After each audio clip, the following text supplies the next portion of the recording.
fait, paix et jeunesse se décline bien et se marine très bien en 3 expressions. Tout d'abord, on dit faire la paix, c'est-à-dire qu'il faut chercher à réconcilier les pays, réconcilier les gens, les peuples, les groupes et surtout les générations entre elles.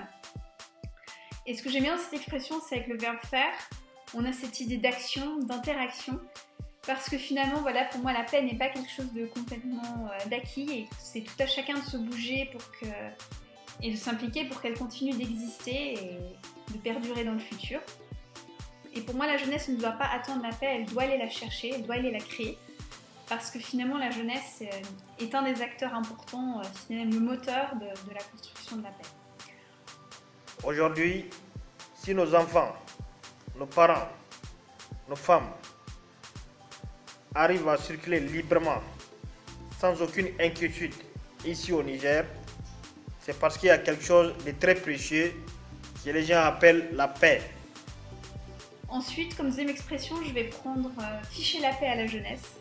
Parce que voilà, derrière cette petite expression un peu provocante, je vais en fait faire passer le message que l'on doit laisser à la jeunesse faire sa place, on doit la laisser s'exprimer et surtout lui permettre de se construire un avenir sans frein. Et surtout, si on lui donne la parole, il faut aussi savoir l'écouter sans préjugés, sans arrogance.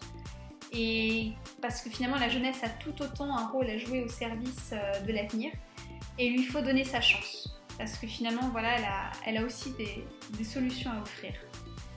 Et enfin, je vais donc terminer par ma troisième expression qui va être trouver la paix, surtout celle intérieure.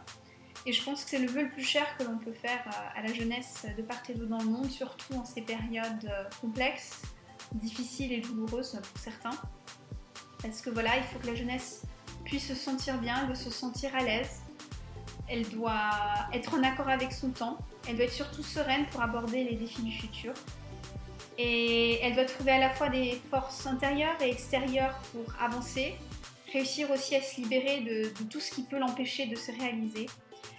Et pour moi, le plus important, c'est que les jeunes doivent continuer à cultiver cet état d'esprit d'ouverture, garder ce dynamisme et surtout cet optimisme qui finalement nous est si propre.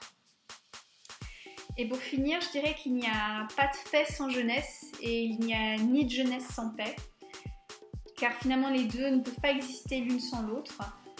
Et surtout, pour moi, ce sont 2 éléments qui sont non négociables pour assurer le futur à la fois de chacun et surtout du globe. Je lance un appel à tous les jeunes en profitant de cette journée du 12 août d'œuvrer pour la paix de leur pays, car c'est l'un des piliers du développement d'un pays. Merci.